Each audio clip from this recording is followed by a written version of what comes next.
As of when I'm recording this, Donald Trump has just wrapped up his rather long and brutal to listen to speech at the Republican National Convention.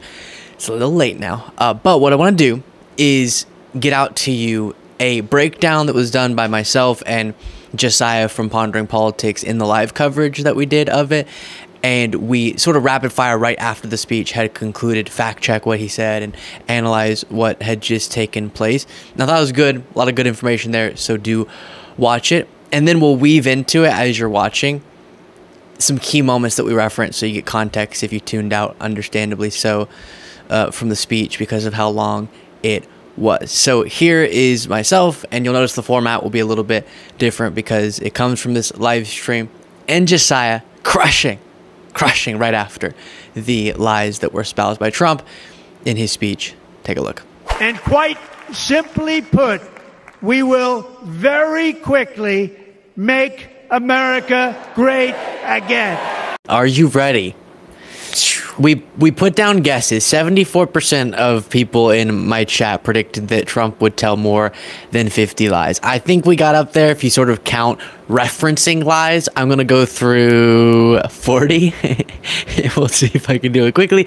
And I want to start by saying I had no problem with him recounting, of course, his tragedy. I'm not supposed to be here tonight. I stand before you in this arena only by the grace of Almighty God. And that was a horrific event worthy of much denunciation. It was interesting how he began with unity and then ended in unity. That was the part they rewrote clearly. But right in the middle, it's it was all that middle part, right? They were planning on telling no matter what. And that was just absolutely filled with lies. Some of these are sort of funny lies. So like he said, with faith about something he was saying, no evidence he's ever been faithful. The Democratic Party is weaponizing the justice system. In that spirit, the Democrat Party should immediately stop weaponizing the justice system. No evidence of that, as shown by Bob Menendez, now being convicted felon himself. He called them partisan witch hunts. That's obviously not accurate. Trump said he's saving democracy. Few people in American history have gone after democracy the way that Trump has. He said he has an amazing wife, Melania. No evidence Trump thinks his wife is amazing based on their interactions, as we just observed. And certainly plenty of evidence that she doesn't find him amazing. Maybe that way is more clear. He said we beat them on impeachments. He's been impeached twice. Maybe he means convictions. Okay. He said we beat them on indictments. He was convicted. I don't know how that's beating them on indictments. We did a great job with COVID. We were right there in the first term. We got hit with COVID. We did a great job. Nobody knew what it was. The mishandling of Trump on COVID is at least focusing on one metric shown by the hundreds of thousands of deaths that could have been prevented, according to medical professionals, if we had a better handling that was taken more serious. Yeah, on that note, just to add to that, Dr. Deborah Birx, his own medical advisor, said that everything after the first 100,000 deaths, in her professional opinion, could have been prevented had Trump and the Trump administration taken the virus more seriously. He said that he rebuilt the military. I'm curious by what metrics he means that, because we saw massive increases in investments in the military under Obama. Return law and order to the streets. We will return law and order to our streets, patriotism to our schools, and importantly, we will restore peace. If by law and order he means trying to prevent crime and hold people accountable for crime, obviously crime rates have been plummeting under President Joe Biden, now lower than they were under Trump. He said we're a nation in decline. Again, I don't know why. Can we take a look at that just a second here? So Steve Ratner has been fact-checking him as well. Trump's violent crime rates were actually higher than President Biden's. 2024 is on track for a 26% decrease in crime relative to Trump's last term.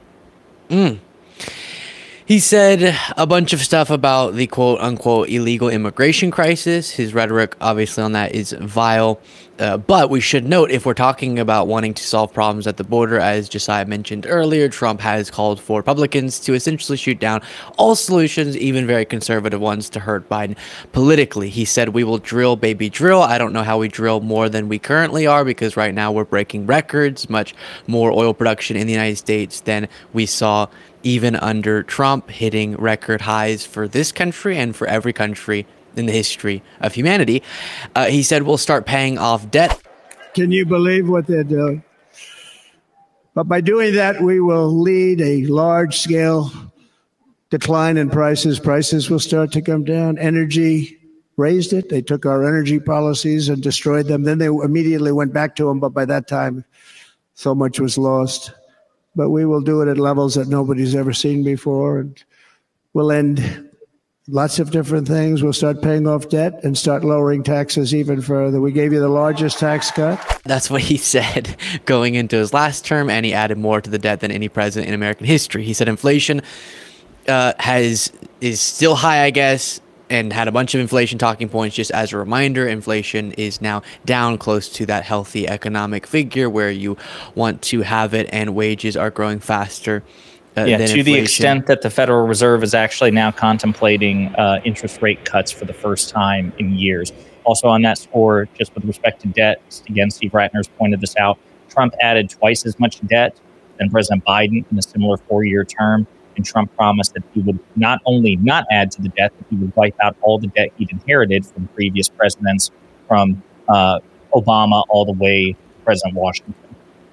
He blamed the invasion of Ukraine on President Biden. There is no evidence that that makes any sense. And actually, if you had to pick one person that has been the most strong and influential in the defense of Ukraine, thus discouraging of Russia and invading Ukraine further, it has been President Biden. He said that, I told you before, Jessiah, that he said this thing about Iran. We were about to make a deal. We were going to have everything figured out with Iran. He made that claim again. Including the horrible war with Russia and Ukraine, which would have never happened if I was president, and the war caused by the attack on Israel, which would have never happened if I was president. Iran was broke. Iran had no money. Now Iran has $250 billion. They made it all over the last 2.5 years. Can we talk about the Iran thing too? Because again, there was so much there that I was trying to keep track of as well. So the situation with Iran is very important. You know, he complained about how close they are to developing a nuclear weapon. That happened specifically and exclusively because of Donald Trump, because Donald Trump revoked the JCPOA, basically the Iran nuclear deal. We were paying them, and it was working to not build nuclear weapons. Right. The United Nations and European allies and the United States were able to go in and actually inspect this. We did it multiple times. It was working as a deterrent. But Trump and the Republicans withdrew the deal, and now they're closer than ever to developing a nuclear weapon. The only reason that's the case is because Donald Trump shredded the deal. Exactly right. He said that they used COVID to cheat, one of the most outrageous lies that he told. He said Biden was the worst president in American history. You can make, even with Biden's recent struggles and public perception problems and questions of competency, all that stuff, you can make a very compelling case that Biden's been one of the most effective presidents in modern American history. Trump on that score, hang on. Also on that score, there again, Luke. You have the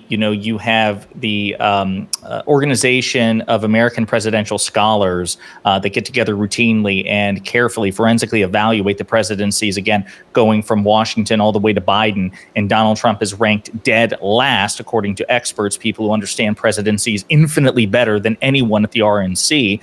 Because based on policy alone, Trump was objectively terrible, and also a failure with respect to his own agenda. President Biden has accomplished considerably more of his agenda than Trump did of his. And the bipartisan infrastructure law is just a beautiful apples to apples comparison. Trump promised to deliver infrastructure, sweeping infrastructure for 4 years, folks. Biden got it done in less than 1.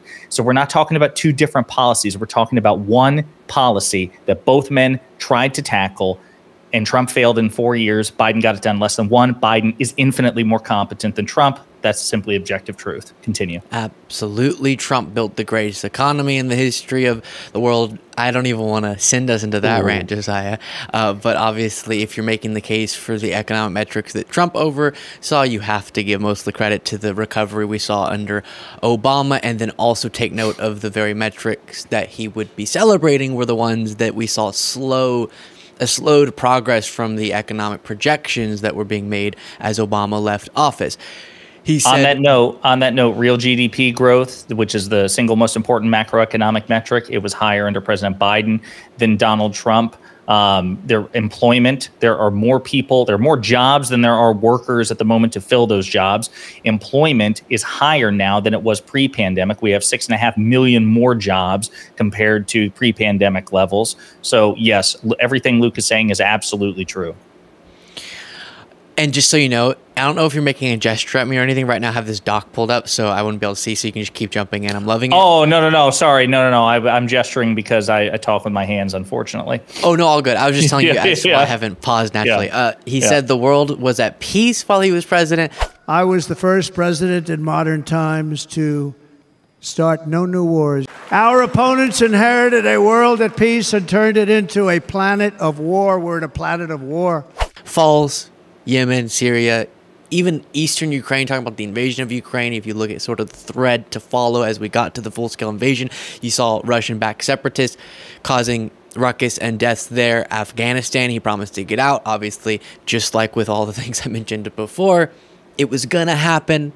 Right after he left office, there was still ongoing conflict between Israel Palestine. 51 active armed conflicts going on at the world in 2020, as is the case in 2021. So when he left office, it was the same number of conflicts than when he was in office. So there was virtually no change.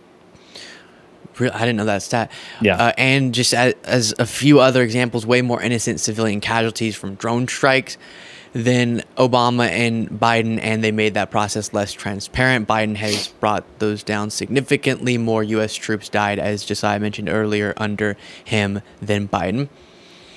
Yeah, well, can we talk about that? Because Afghanistan's kind of this whole thing. I just want to rattle a couple of things off. Yes, there were 13 U.S. service people who died under President Biden when ISIS-K attacked the Kabul airport as we were leaving Afghanistan. That was a tragedy. But 45 soldiers died under Donald Trump during his presidency. So if that grim statistic, soldiers' casualties, if that is, the metric by which we evaluate presidents, more U.S. troops died under Donald Trump than Joe Biden. Also, with respect to Afghanistan, Donald Trump says $80 billion worth of equipment. It's not true. $20 billion worth of equipment was given to Afghanistan or sold to Afghanistan across the 20-year term under Bush, under Obama, under Trump, and under Biden. And by the way, the DOD did audits even during the Trump administration to try to track this equipment. They failed those audits, which means that Donald Trump allowed U.S. sold or loaned equipment to the Taliban to not be properly tracked. And once again, per usual, just left everything for Biden to clean up. And I also point out with respect to Afghanistan, Donald Trump released 5,000 imprisoned Taliban fighters, 5,000, and then left half that number in terms of U.S. troops. So he gave the Taliban back twice as many troops as he left for President Biden in Afghanistan. He did not hold the Taliban to any of their stipulations, any of the terms they were supposed to meet. There were 7 conditions. The only condition that the Taliban honored was to not shoot U.S. troops. Donald Trump did not enforce the other 6 conditions, but again continued to retrograde U.S. forces. So it's simply objectively a fact that Donald Trump set the stage for an impossible withdrawal from Afghanistan in terms of smoothness. So something else to remember.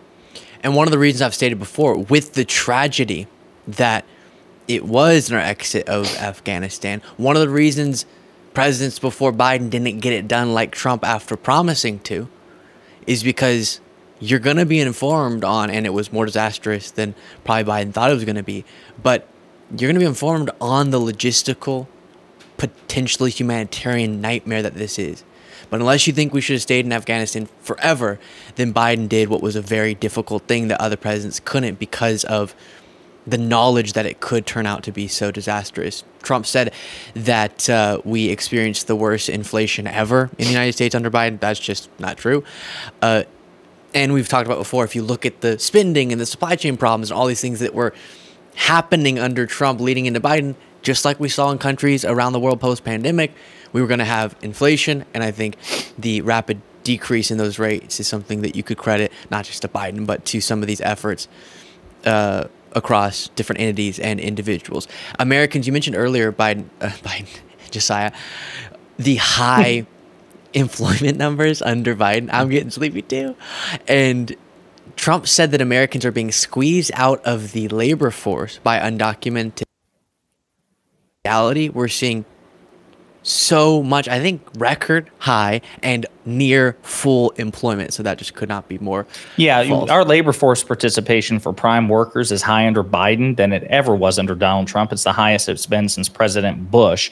And again, we have more job openings than people to fill them. That's how good our employment situation is. Like we have, I think it's still near 4% unemployment rate. And again, even if you control for COVID with respect to employment, this is huge, folks.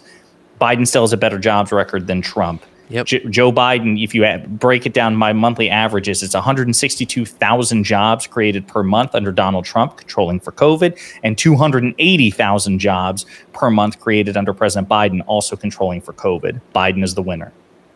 He said, and this one really just broke my brain, 107% of jobs have been taken by undocumented immigrants. Today, our cities are flooded with illegal aliens. Americans are being squeezed out of the labor force and their jobs are taken. And by the way, you know who's taking the jobs that are created? 107% of those jobs are taken by illegal aliens. And you know who's being hurt the most by millions of people pouring into our country? The black population and the Hispanic population. Right. How does that make sense? Well, math works differently for Republicans, okay? 170, you got to adjust for inflation, right? So 107% is 100% in Democrat math. He said he has, with great humility, he said some sentence. I just marked that down because he has no humility. He said that Biden wants to raise your taxes for X. Biden has promised and stuck to not raising the taxes of anyone making less than $400,000 per year. And even for those making more than that, he's not going to 4X people's taxes. And it's funny they make these claims. Biden had the House and the Senate, and he was the president, and he didn't do these things. Trump also predicted the stock market was going to crash under Biden. It's hitting record highs. So it's just absurd that people could hear such a prediction, do the math in their head, multiplying the top marginal tax rate by 4. What is that really going to happen? Probably not, and definitely not for those making less than $400,000 per year. Biden's spending is fueling the inflation crisis.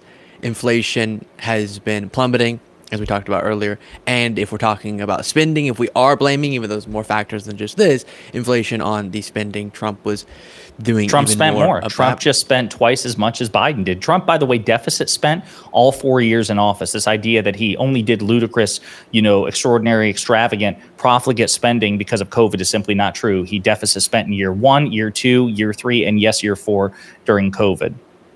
Yep, way. Even if you take away the response to COVID spending, way more than Biden. And what was he adding to the deficit and thus debt in the interest of? Well, a $2 trillion tax cut for the rich, Luke. I mean, come on. Why wouldn't you? I mean, what are your spending priorities? Here's the thing. Let's just say this. It's really reductive to compare, U.S. macro economics and macro spending compared to like a personal household. I know people like to compare it to your credit card. But if we really wanted to get crude, right, you got to compare what Republicans and Democrats swipe the credit card for. Republicans, and particularly Donald Trump, use the American credit card, again, in this very crude metaphor, of the equivalent of like a new flat screen TV for somebody who already has a flat screen TV. Whereas President Biden and everyone are using it, Democrats are using America's credit card for the equivalent of groceries, right? Just the spending priorities and what Biden has gotten done with the spending. And my God, just real quick, one metric which jumped out a lot because of the Inflation Reduction Act, the CHIPS and Science Act, and the bipartisan infrastructure law, manufacturing construction has skyrocketed under President Biden, especially when you when you factor for inflation as well. So again, Biden has spent half as much as Trump and has gotten considerably more out of the deal.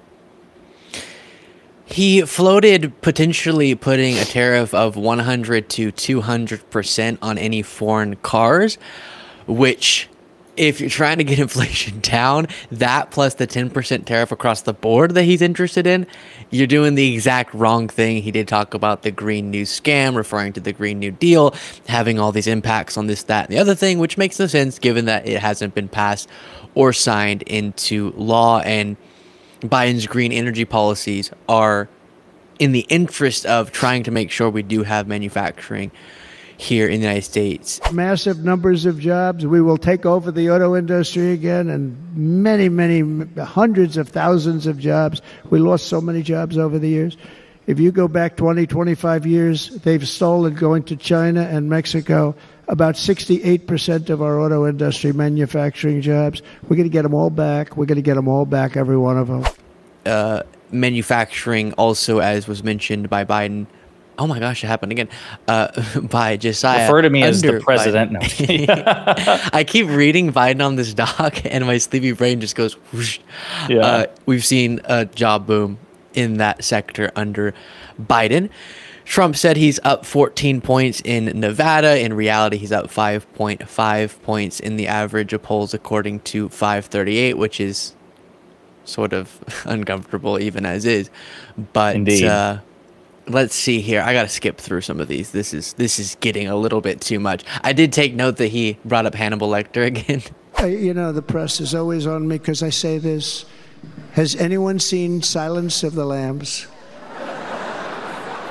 The late, great Hannibal Lecter. He'd love to have you for dinner.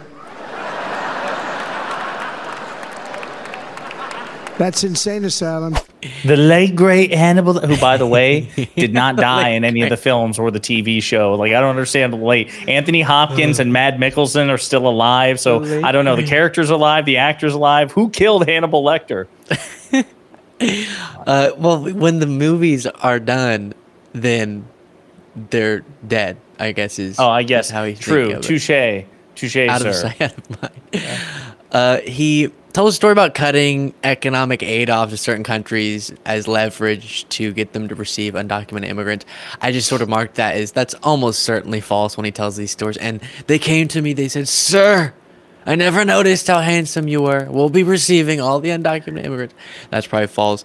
And Biden, by the way, is deporting at the same pace about that Trump did. And that chart, I would have to look at closer. I'll try to find it and look at more closely for future segments to understand. It seemed like it had to be presented in a funky manner, especially with the severe drop we've seen recently in border crossings, because it looked dramatic, obviously, and there has been an increase, but we've gone through that before. Again, y'all know how, if you're a viewer of my show, how much this one drives me crazy, and I'll throw it to Jessiah to respond. Crime rate is going up, Trump said. While our crime rate is going up, while crime statistics all over the world are going down, because they're taking their criminals and they're putting them into our country. Jessiah?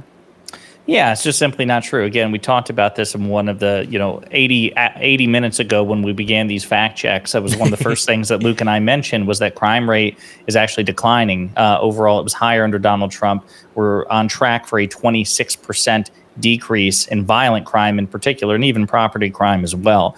Now, this is where just Donald Trump and Republicans and the Fox propaganda network and the right-wing media apparatus are simply gaslighting you, and then they're appealing to anecdotes. Luke, how many times have you and I covered videos in which you'll have not just people like Laura Ingraham and others, but like Dana Perino, one of the more normal, conventional Fox propagandists will say things like, the White House will say that crime rates are dropping, but people feel that crime is rising. Well, they feel that way because you, on your wildly successful and influential network, tell them that. You blow up these anecdotes, which, again, no one here is suggesting that the United States is perfectly peaceful or safe and that people aren't experiencing horrible acts of violent or property crime every day. But the macro data are clear about this. It is clear, not just FBI statistics, but also statistics from local law enforcement agencies across the country. The trend is clear. Crime is dropping, and to suggest otherwise is simply to lie. And rapidly, if we saw the sorts of drops in crime rates under Trump that we're seeing under Biden, Trump would describe himself as a miracle maker. Sure. Yeah. Yeah. Of course.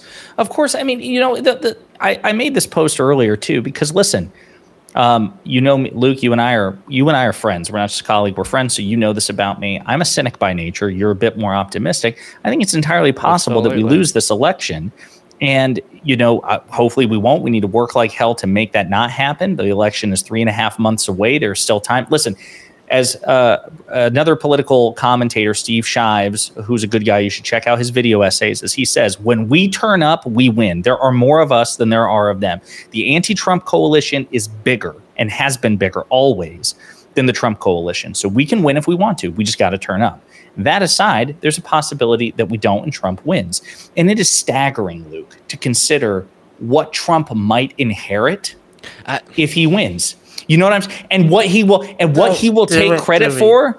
No, and what he will take credit for and what Republicans will snap. I mean, it will be an instant flip. You know it will.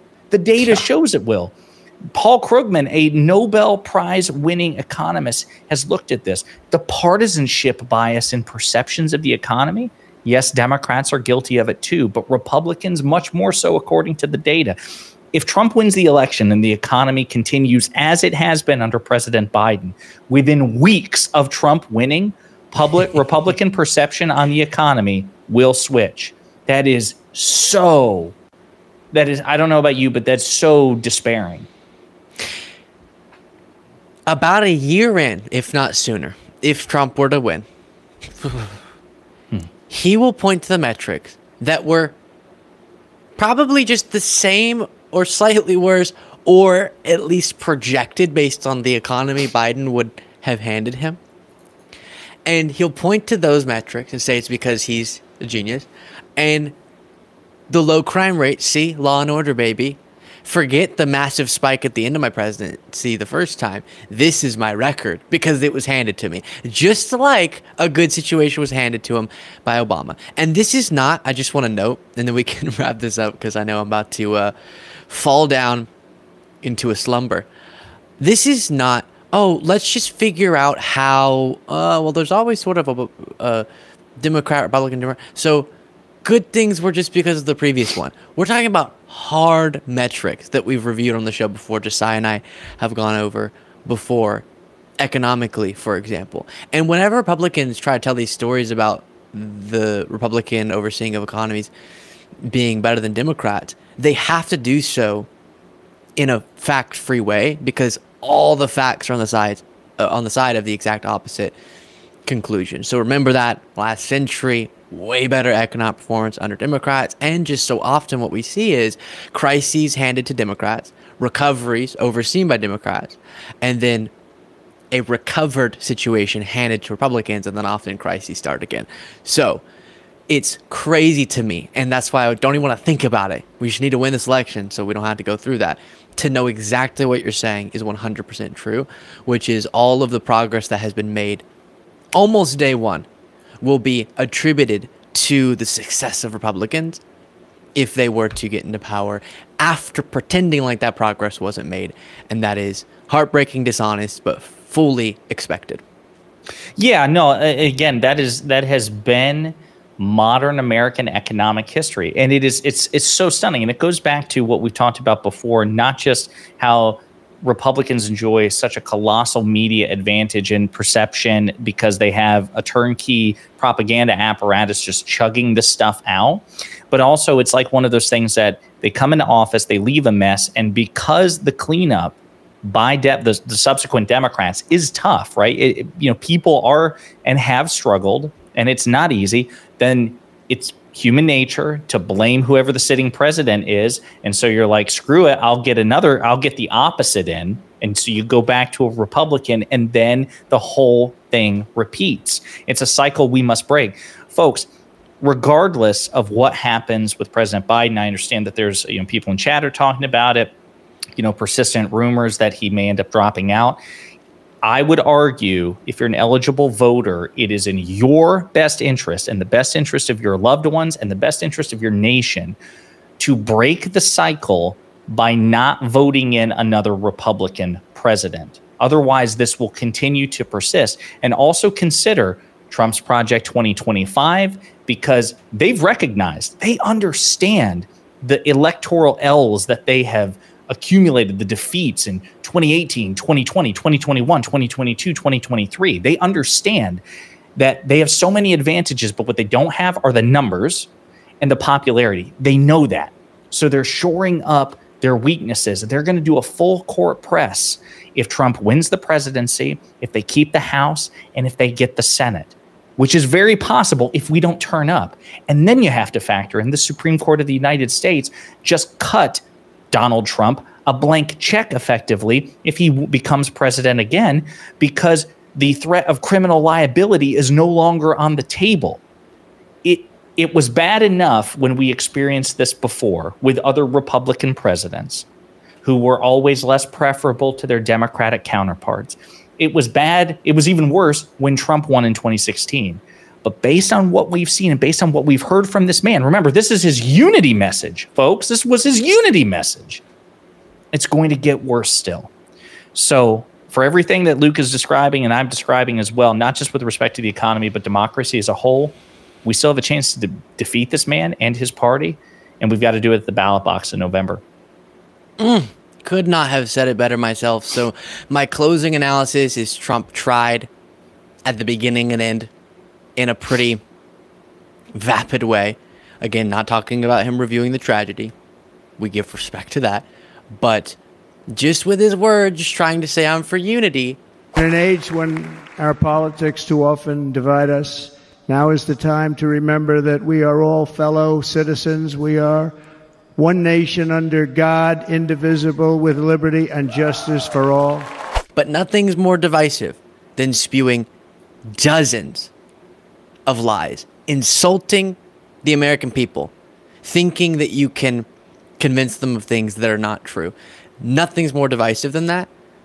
And if we see messages in the mainstream media of, oh, a softer tone, more unifying, you know they're missing the mark. And so I couldn't even go through all the lies that we're told. We try to do our best, and that's where I'll leave it. A speech full of lies, a disastrous one at that, and the moments of trying to come off as more palatable to presidential Americans were not compelling. Don't even go there. But yes. Yeah. No, that was, I think you said it beautifully. I was worried that Trump would find enough cunning in him. Listen, I want to be clear. There is nothing that Donald Trump could ever say in any speech to undo the damage that he's done to this country, number one. But number two, is it possible for terrible people to have redemption? Yes, I believe so. So there was always the possibility that for one reason or another, Donald Trump would give a more sanitized speech. But I don't think anyone paying attention would give him the benefit of the doubt and assume that he would be a changed man. We have no reason to. Our fear was that he would cynically, for just pure political reasons, give a more conventional speech and that the media would run with it. And by the way, Luke, I will say from what I've seen on Twitter, apparently Van Jones of CNN said something to the effect of that he got 2008 Obama vibes from the speech. I don't even know. No, Luke, get back here. Luke, you baby, come back. Come on. Focus it. Yeah, I know. My camera should just ended now. Yeah, your camera was just shattered by mad at what you just said. Folks, that's the other thing too. Obviously, he failed to meet the moment. Most people recognize how divisive and awful that speech was. Scott Jennings of CNN is being roasted by it or about it now because he said that he read Trump's speech and he says he's ready to blow the doors off this thing and rise and meet the moment. He obviously failed. What I would encourage you all to do, especially if you're on social media, is let your voices be known. Write to your Congress people, comment on, CNN feeds and, and stuff like that. Let the media know that this doesn't cut it. That Donald Trump saying unity 2 times, once in minute 2 and then again at minute 532 isn't a unifying speech. And that their analysis needs to reflect it. Stop grading Donald Trump on a curve, as everything Luke said was true. That was a terrible speech. It was a divisive speech and even a boring speech. Donald Trump is usually not a boring guy, but that was quite boring. That's my analysis. There it is. Josiah, it is always an honor and a pleasure. Likewise, and Luke. I think we did our absolute best to go through that. I'll see you all on tomorrow's show. Rather tired.